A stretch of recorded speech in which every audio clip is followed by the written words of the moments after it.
नमस्कार, स्वागत है आपका दैनिक राजस्थान में। चलिए देखते हैं राजस्थान की 15 फटाफट बड़ी खबरों को।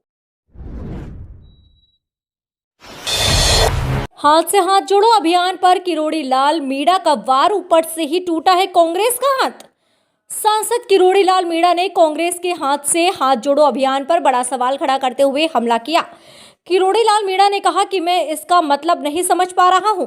जब कांग्रेस के हाथ ऊपर से ही टूटे हुए हैं, गहलोत पायलट के मन नहीं मिल रहे और जब तक मन नहीं मिलते तो हाथ जुड़ नहीं सकते।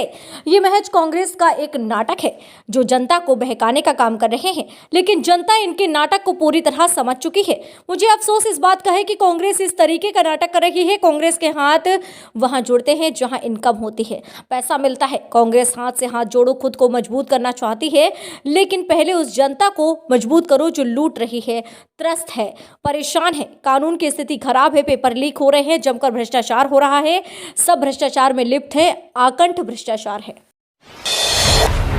कांग्रेस विधायक हरीश बोले, मैं और किरोड़ी लाल मीणा दिलाएंगे न्याय।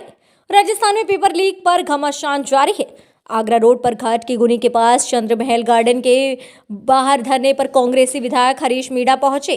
धरने पर बैठे अभ्यर्थियों से बातचीत के दौरान विधायक हरीश मीणा ने कहा कि हम दोनों मिलकर प्रदेश को न्याय दिलाएंगे। इनको जो करना है वो करेंगे, मुझे जो करना है मैं करूंगा। हम सब प्रदेश के वासी हैं, हम युवाओं के बिना अधूरे हैं। आज पार्टी की ही नहीं, युवाओं की बात है। आरोप से नहीं, समस्या का समाधान कैसे हो।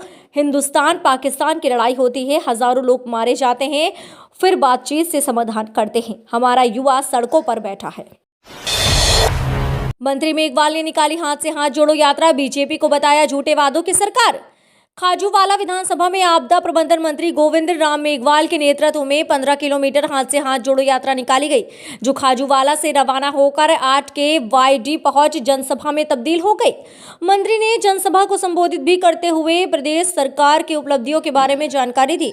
जनसभा में ब्लॉक स्तर के अधिकारी मौके पर मौजूद रहे। इस दौरान मंत्री गोविंद राम ने देर शाम तक जनसभा में जनसुनवाई भी की, जिसमें आसपास के क्षेत्र के लोगों ने अपने विभिन्न समस्याओं से मंत्री को अवगत करवाया, जिसे मंत्री ने तुरंत अधिकारियों को निर्देशित देते हुए समाधान के निर्देश दिए।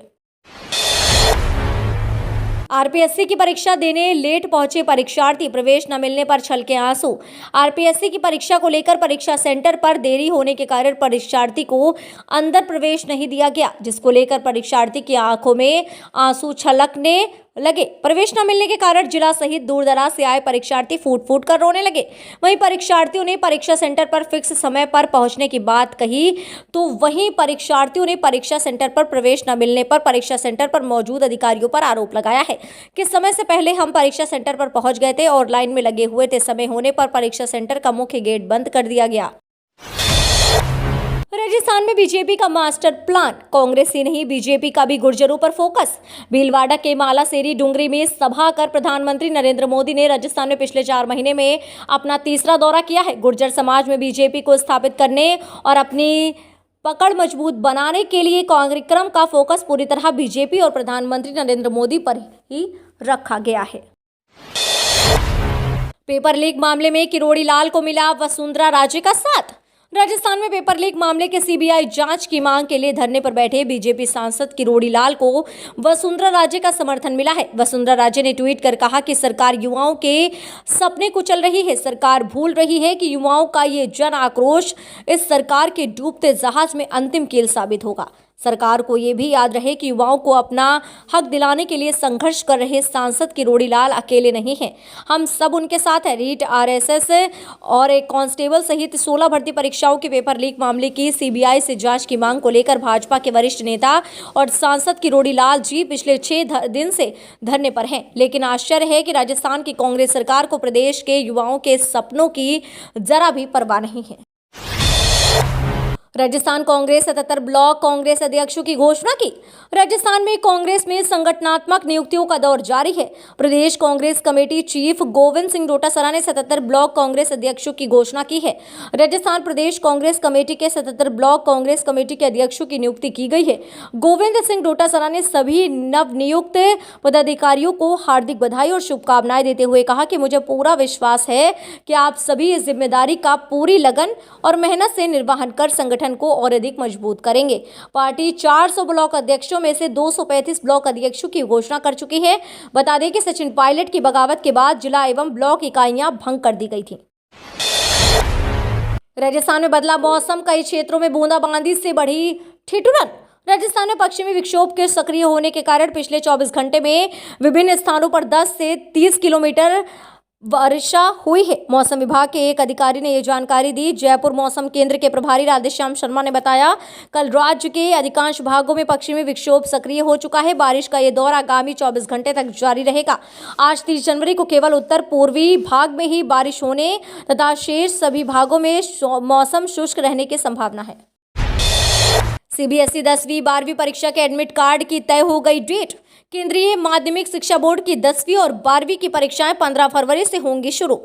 इन बोर्ड परीक्षाओं में शामिल स्टूडेंट्स का इंतजार खत्म होने वाला है। स्टूडेंट्स सोशल मीडिया के माध्यम से लगातार एडमिट कार्ड जारी करने की भी मांग कर रहे थे। ऐसे में अगले सप्ताह की शुरुआत में ही सीबीएसई 10वीं और 12वीं की परीक्षाओं के लिए एडमिट कार्ड आधिकारिक वेबसाइट पर जारी कर दिया जाएगा। राजस्थान में शिक्षकों के 9,712 पदों पर भर्ती, फ्री भी करें आवेदन। शिक्षक बनने के लिए सरकारी नौकरी की तैयारी कर रहे अभ्यर्थियों के लिए राजस्थान से अच्छी खबर है।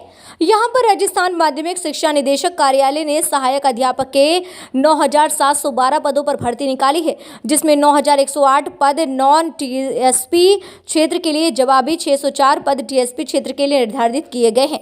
इसके लिए इच्छुक और योग्य अभ्यर्थी आधिकारिक वेबसाइट के माध्यम से आवेदन कर सकते हैं।